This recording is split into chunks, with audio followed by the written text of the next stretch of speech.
The injustice of corruption brought to life within our institutions is more powerful than any other injustice that we face as a continent. There is no escaping that the global landscape for the SDGs is therefore more difficult, with multilateralism shaking, with growth not only in Africa but in the global economy tapering a little bit.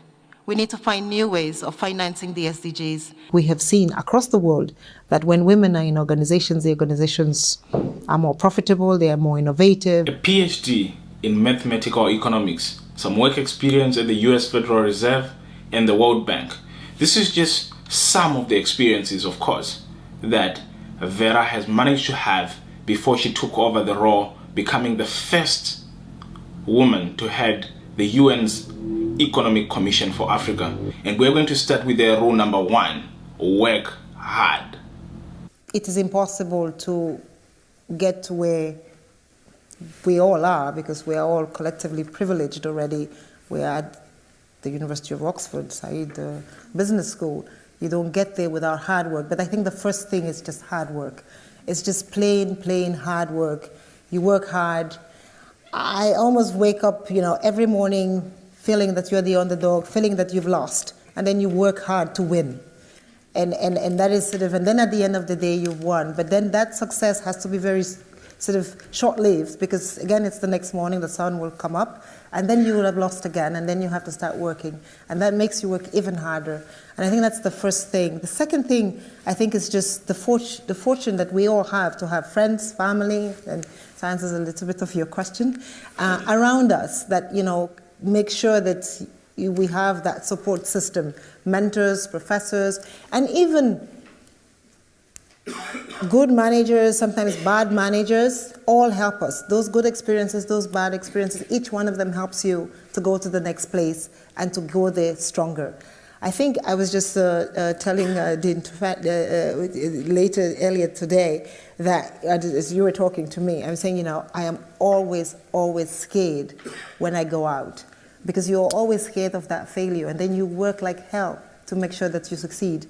And it is that combination, I think, of extreme hard work and fear, at least in my case. And and he was saying to me every morning when he comes, I don't believe him, but he was saying every morning when he's doing his classes, he has the same. But it's that combination of fear and hard work that I think just makes you manage that one more difficulty, get that one more success, and continue to go forward. Rule number 2, energy is at the center of the development of Africa. No other piece of reforms on the continent will create the jobs that we need for our youth and our women and the rest of our population if we cannot provide adequate access to energy. Energy is 30% of agriculture, it's 20% of telecommunications, it's 30% of the entertainment industry. We need energy for education, we need energy for health. Therefore, when we talk about the development of this continent, when we talk about the need for a prosperous Africa, we must have energy at the center of it. Notwithstanding the progress that we have made in the last few years, 3 out of every 5 people in Africa still have no access to energy. And those who have access to energy, it is still intermittent. The situation is even worse in the case of access to clean cooking solutions, which is where most of our women are.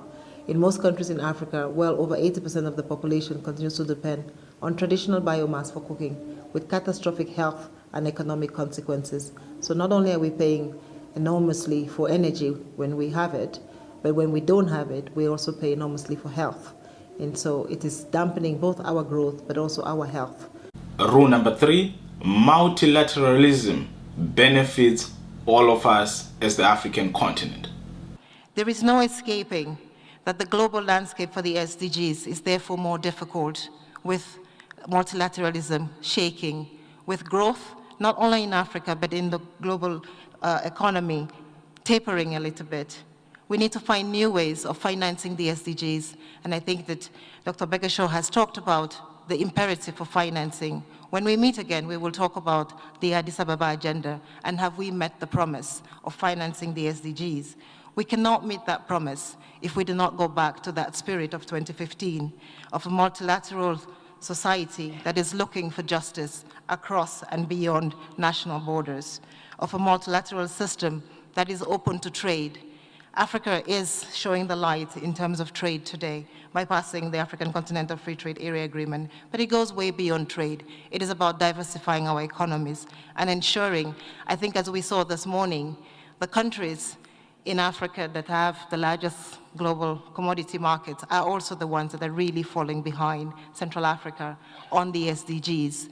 Essentially, we need a diversified Central African economy to ensure that Central Africa comes together to ensure that we can meet the SDGs together. Rule number 4, the inclusion of women will benefit Africa. There have been a lot of studies that show that when you have women in leadership, the policies that are put in place are more favorable for equitable and sustainable development. So I think that is the first thing, is that you can help ensure that, you know, there's more gender parity. And secondly, it's just the visibility. I think the world, and particularly our continent, still needs women to be visible so that, you know, you can give the younger girls that are coming up the encouragement and the ability to think that they too can do it. And finally, I think we have seen across the world that when women are in organizations, the organizations are more profitable, they are more innovative. And so my sense is that hopefully that we can bring all this to bear on our institutions. Rule number 5, the adoption of clean energy will bring jobs to the continent. I think when you talk about the continent 10 years ago, access to energy was about a third. We're inching to about 50%. Countries, again, Kenya has increased by 60% its access to energy, and not just increasing access to energy, like I said, affordable energy, which is quite important. And part of this change on the continent has happened because actually countries are moving from heavy fuel energy to clean and sustainable energy, gas, hypo and thermal energy. So there is a double shift. And part of that process is also creating new jobs, because as we design new solar panels, and I think that UAE is a good example of some of the lessons that we can learn from that. There has been a lot of collaboration in countries like Mauritania, for example, with UAE to improve access to solar energy in a very short period of time, but also create jobs around that process. So there has been some improvement. Rule number 6, corruption is the most deadly injustice on the African continent. The youth of Africa wait for a decision on how we can actually combat this scourge that ensures that Africa can no longer grow, that Africa continues to remain a continent that is plagued by illness. How can we get the Africa we want if most of our mothers cannot have babies in safe conditions because governments cannot afford medicines and you need to pay to get a service that you deserved? How can we get the Africa we want when women cannot have access to land because of corruption? How can we get the Africa we want if collectively we let our most precious assets, the youth, drown in foreign waters because their thirst for freedom cannot be quenched because of the corruption that exists on our continent? When our youth no longer believe in their leaders, when our youth no longer believe in our institutions, we cannot get the Africa we want. Corruption, we must admit, has held us back for far too long.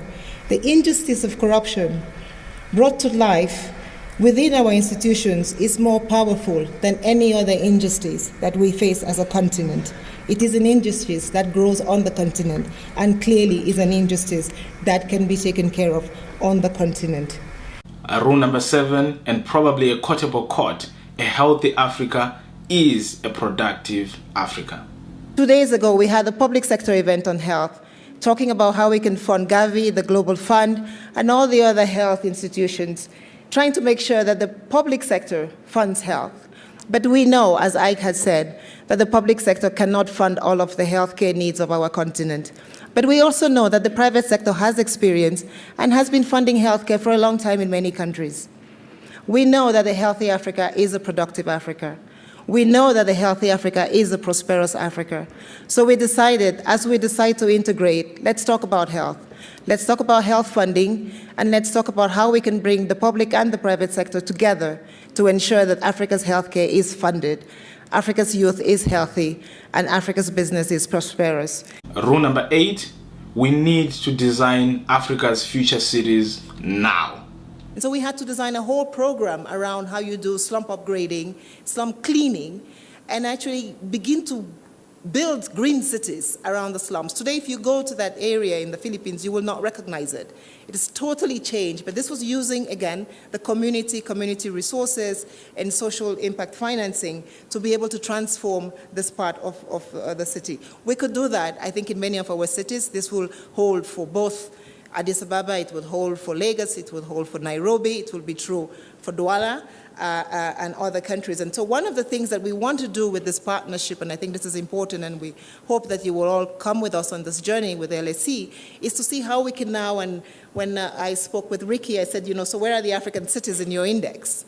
And there were 2 or 3, of course, the obvious suspects. And I said, no, we can't do that. If we need to start designing cities, we need to go further. We need to have at least 15 African cities on your index. So we're joining together now to get at least 15 African cities on the index. I hope that many of you in the room are either affiliated with some of those cities or related to them. Some of them will not be obvious because today they are still small. But if you look at our growth projections and if you look at the movements of people on the continent, in the next 15 years, those will become important cities as well. So we believe we should start looking at them today so that we can start helping in that process of design. And so a lot of the work that we will be doing in the next year and a half, I hope, and when we meet at the next conference, is talking about the results from some of the cities that we will be working on. This is a little bit our bread and butter. We are here as ECA, the Economic Commission for Africa, to do some analytical work and understand and provide some contribution to policymakers as they design new cities and work into the future.